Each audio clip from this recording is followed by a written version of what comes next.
দাবি করছে যারা মাত্র এসএসসি পাস করছে, বা আমরা যে অর্ডার ওনাদেরকে দিব সেটা ফলো করা।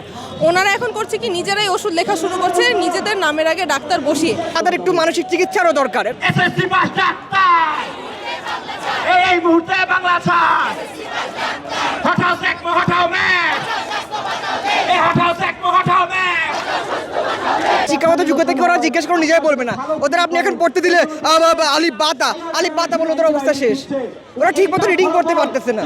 মানে এটা আমরা যে এখানে আন্দোলনে আসছি, এটা আমাদের জন্য মানে খুব একটা কষ্টের বিষয় যে আমাদের এগুলো এসে এসে এক্সপ্লেন করতে হইতেছে, আমাদের এগুলো এসে এসে বোঝাতে হইতেছে যে কারা আসল ডাক্তার।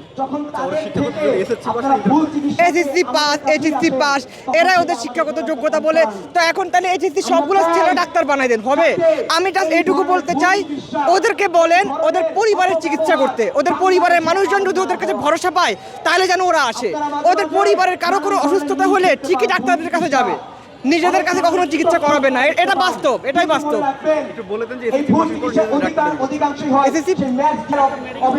এসএসসি পাশের পর তারা নিজেদের ডাক্তার দাবি করে, এর থেকে লজ্জার আর কোনো জিনিস হতে পারে না। এটা কমন সেন্সের ব্যাপার।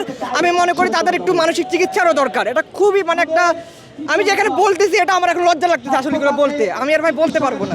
আমাদের প্রধান দাবি হচ্ছে যে ডক্টর পদবিটা শুধুমাত্র এমবিবিএস বা বিডিএস পাস করা ডক্টররাই বলবে, এছাড়া অন্য কেউ, বাংলাদেশের অন্য কেউ, কোনো শ্রেণী পেশার মানুষই ডক্টর পদবি ব্যবহার করবে না নিজেদের নামের আগে। এখন এই ডক্টর পদবিটা ব্যবহার করছে কারা?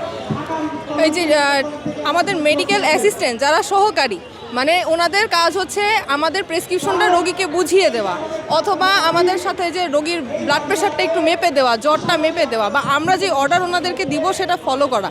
ওনারা এখন করছে কি নিজেরাই ওষুধ লেখা শুরু করছে নিজেদের নামের আগে ডাক্তার বসিয়ে। এটা আমাদের জন্য হুমকি না, কিন্তু হুমকিটা কাদের জন্য? দেশের সাধারণ মানুষের জন্য, যারা ডাক্তার থেকে মানে অরিজিনাল ডাক্তার থেকে ওনারা চিকিৎসা সেবাটা পেত, সেটা না পেয়ে ভুয়া লোকজন যাদের ডাক্তারদের অ্যাসিস্ট্যান্ট হওয়ার কথা, তারা ডাক্তার নাম ব্যবহার করে ওষুধ লিখছে, সেটা উচিত না। দাবিটা হচ্ছে যে এমবিবিএস আর বিডিএস ব্যতীত অন্য কেউ নামের সামনে ডাক্তার পদবিটা ইউজ করতে পারবে না।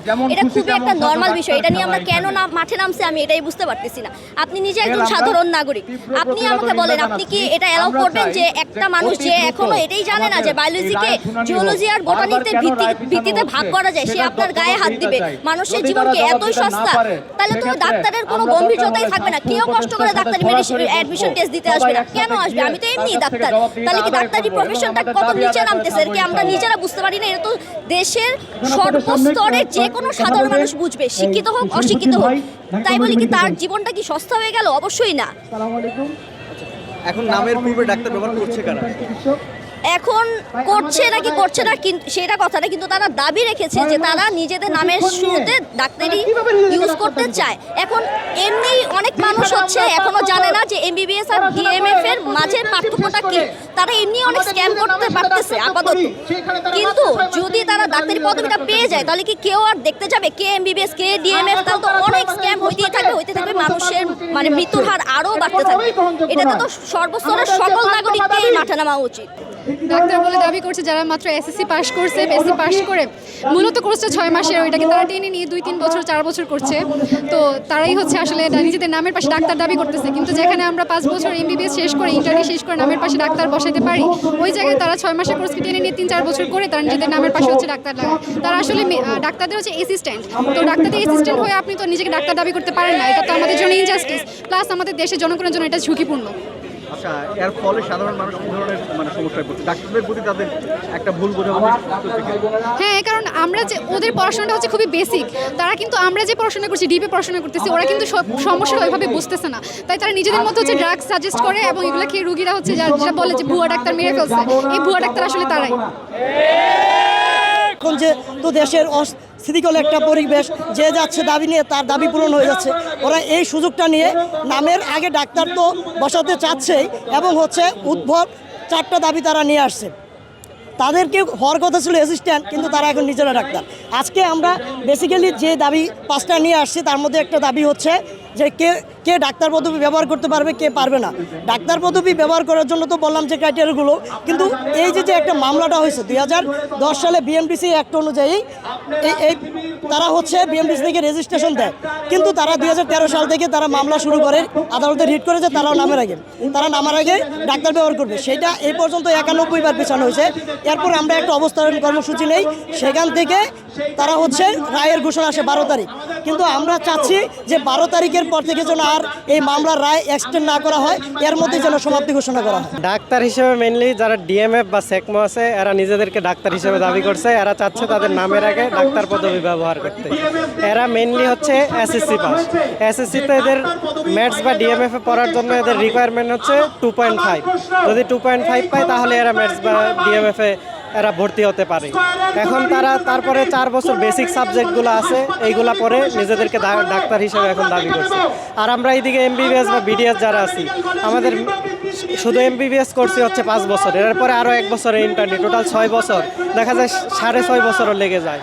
আমাদের নর্মালি পাস করতেই 6.5 বছর লাগে। ওইখানে ওরা বেসিক সাবজেক্ট মানে এসএসসির পরে এইচএসসি পর্যন্ত ওরা দেয় না, তারপরেও নিজেদের নামের আগে ডাক্তার বসাতে যাচ্ছে। এসএসসি পাস ডাক্তার এই মুহূর্তে বাংলা ছাড়। হটাও সেকমো হটাও ম্যাচ, এই হটাও সেকমো হটাও ম্যাচ। সেকমোদের দালালেরা অ্যাকশন অ্যাকশন ডিএমএফ এর বিরুদ্ধে, সেকমোদের বিরুদ্ধে, ম্যাচদের বিরুদ্ধে, এই ডাক্তারদের অ্যাকশন অ্যাকশন অ্যাকশন। আমাদের পার্শ্ববর্তী দেশে গিয়ে তাদের অর্থনীতি ভারী না করে। আপনারা খুব ভালো মতোই জানবেন, আন্দোলনের পরে অনেক ধুমরাত কাটিয়েছেন।